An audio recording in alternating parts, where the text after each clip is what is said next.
But first, England have confirmed their spot at next year's World Cup. But will Jude Bellingham be there? Thomas Tuchel has said he'll speak to the Real Madrid midfielder, but admitted there is no certainty over Bellingham's World Cup selection. Bellingham was a high-profile and somewhat controversial omission from the most recent England squad. Tuchel even admitted Bellingham had to be asked to be included.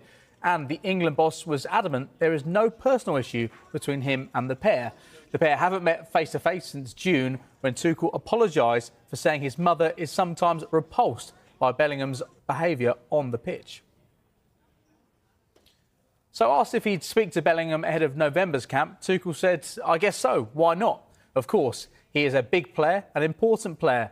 I'll speak to a lot of the guys and to the guys who get texts from me who are not in camp, because these players who are here now feel the reward, and it is necessary too that I stay in contact with the other guys.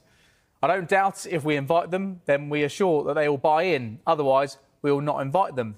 Why would we? This is non-negotiable." I think there's an issue there, if I'm honest.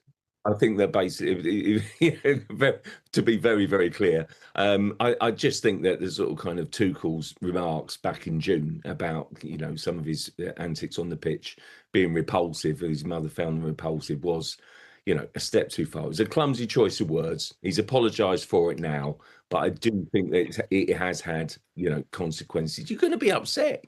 There's no two ways about it. Jude Bellingham, in my mind, is England's best player. He elevates England from contenders to having an absolute massive chance to win the trophy next summer. I feel sure that Jude Bellingham, being such a talent, he's an absolute superstar, will be on the plane to the US next summer. One player who will be there, if fully fit, is England captain Harry Kane. He's opened up on his penalty heartbreak against France at the 2022 World Cup, saying it's the worst he's felt on a pitch. But he's determined to put things right and help England lift the trophy next year. Kane missed from the spot in the 84th minute of the quarter-final against France in Qatar as England were beaten 2-1, a moment Kane has described as the lowest point of his career.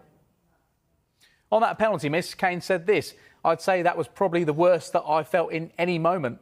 Obviously, I've lost finals before. To have that responsibility, you almost feel like it fell on my shoulders. I think that was the hardest part and process to take.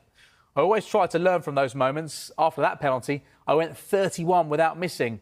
I'm looking forward to the next World Cup to try to put that right, to try to go further, to try to lift the trophy as we all dream of doing. Those moments only shape you as a person, as a player, and it's definitely helped me to become a better player." He is a world-class goal scorer. 76 goals in 110 caps. Absolutely astonishing figures. It's also what he offers to the team as a leader on the pitch. I think he's grown in stature under Tuchel. They have a wonderful relationship. They have such a connection. He is scoring goals for fun this season. 21 for club and country, would you believe? We should be talking about Ballon d'Or kind of contention. He does so well in the kind of the first half of the season. We seem to have lost him sort of kind of either to injury or a little bit of, form or confidence or whatever going into tournaments in the past. If Harry Kane is at his best, fit and firing, I have absolutely no doubt that England can go such a long way in the United States.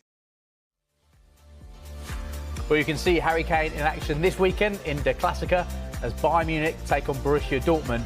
Coverage begins at 5:20